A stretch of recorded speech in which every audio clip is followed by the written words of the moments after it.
Hello and welcome to our channel. আমি সন্তু আর আমি সন্তুর বেটা ঘন্টু। যা আমরা দুজনেই মিলে নিয়ে এসেছি একটা সরস্বতী পুজোর ব্লগ। আমাদের মাঠে হয়েছিল আসানসোল বুধা প্রাঙ্গণে। এই পুজোটি দেশপ্রিয় ক্লাব দ্বারা পরিচালিত। আর এত বড় মাঠে এত সুন্দর পুজো করার জন্য দেশপ্রিয় ক্লাবকে অনেক অনেক ধন্যবাদ। এছাড়াও এই প্যান্ডেল দেখার জন্য এসছে প্রায় প্রত্যেক দিন 10,000-এরও বেশি মানুষ। সেটা ভিড় দেখেই আপনারা বুঝতে পারছেন। এরপরে চলে আসছি আমরা প্যান্ডেলের ভেতরে। দেশপ্রিয় ক্লাবকে অনেক অনেক ধন্যবাদ যে আসানসোলের মধ্যে একটা রাজস্থানের ফিল এনে দেওয়ার জন্য। প্যান্ডেলের ভেতরে যখন কারুকার্য দেখে আপনার একদম মন মুগ্ধ হয়ে যাবে।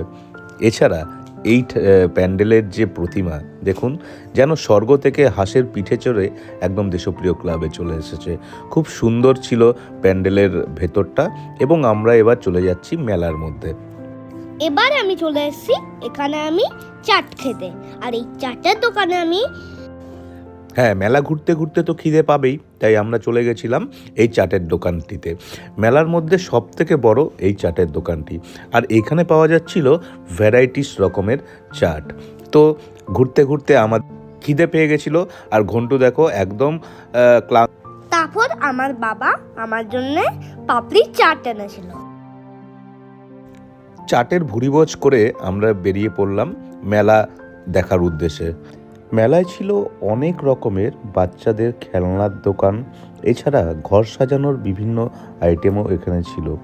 বাচ্চাদের খেলনার আইটেমই সব থেকে বেশি ছিল। মেলাটা তো অ্যাকচুয়ালি বাচ্চাদের জন্য। আমরা চলে আসলাম মেলার অন্য প্রান্তে, যেখানে একটু অ্যাক্টিভিটি টাইপের দোকান বসেছিল। ট্রাম্পোলিন তো আপনারা দেখতেই পেলেন। এছাড়া এই ধরনের গাড়ি বা রয়েছে।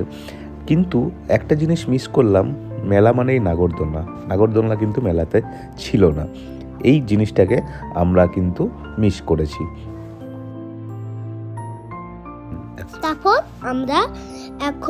আমরা এই মেলাটাকে ঘুরে এবার আমরা কটন ক্যান্ডি নিয়ে এবার আমরা বাড়ি চলে যাচ্ছি। আর আপনাদেরকে এই ভিডিওটা কেমন লাগলো জানার আগে প্লিজ আমাদের লাইক অ্যান্ড কমেন্ট আর সাবস্ক্রাইব আর ফলো করে দেন। দেখা হচ্ছে অন্য কোনো একটি ভিডিওতে। আবার এই ধরনের ভিডিও আনতে আমরা চলেছি, তাই আমাদের পাশে থাকুন এবং সন্তুর বেটা ঘন্টু চ্যানেলকে সাবস্ক্রাইব